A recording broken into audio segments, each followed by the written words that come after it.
Hello everybody, this is Jeff Janess and welcome to our third lab exercise on data types in ArcGIS Pro. Here we're going to learn how to import a feature class into an existing file geodatabase. We're going to use this one that we just created in the last lab exercise, so I'm going to open it up. Right now there's nothing in there, right?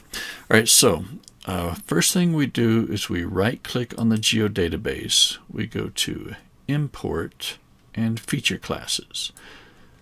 So we get this little tool open up here. We have to use our little browse button.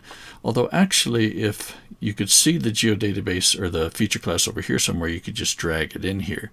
But in the meantime, we're just going to use the browse button.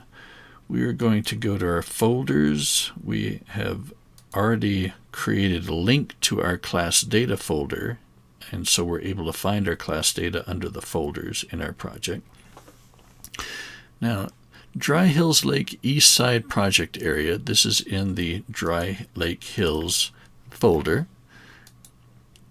Let's click forward here.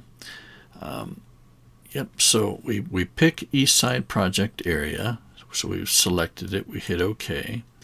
The output geodatabase is already set, right? I mean, it knows we right-clicked on this to make this happen in the first place, so it knows where it's going.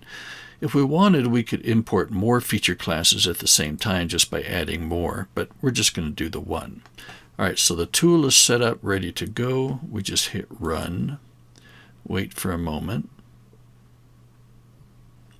and it says it has completed, so we can close this little tool. All right, so it has been successful. Why don't we see it? We've imported in here. We've got this open. It still says the container is empty. This is a weird thing about ArcGIS software. These folders don't always maintain a live connection to the hard drive. You would think that since ArcGIS Pro just imported this feature class that it would see it, but no. So we have to refresh the window to make it happen. There's a couple ways to do it. You could right-click on the geodatabase and come to refresh, and that will work. In fact, I'll just do that. Hit refresh, and all of a sudden it found it. So it's there. I don't know why it says the container is empty. It's not. So it has found it. We just had to refresh it. Another way you could refresh it is just hit the F5 key on your keyboard. That's the Windows key to refresh. All right, so anyway, we have now imported it successfully. Just wanted to show you, in case you haven't seen, that, oh yeah, this is kind of an important thing. If we want to have it a different name than what it started as, we can click on it here, and I would like you to do this. I would like you to change the name from this to East Side Project Area with some underscores to separate the words. All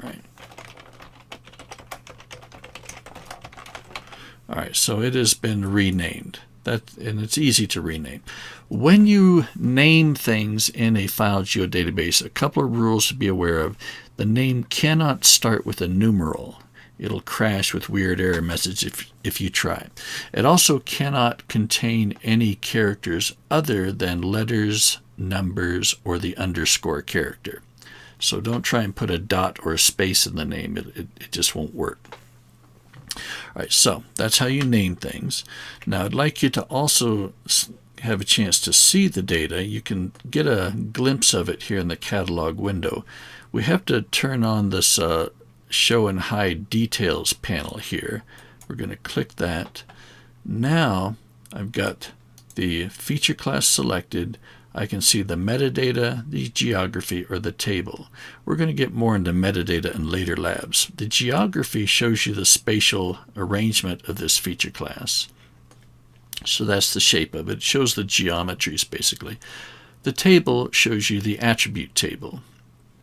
There's only one feature in here, so there's only one row. But that's it. And that's all there is to it. We have now successfully imported a feature class into our new geodatabase.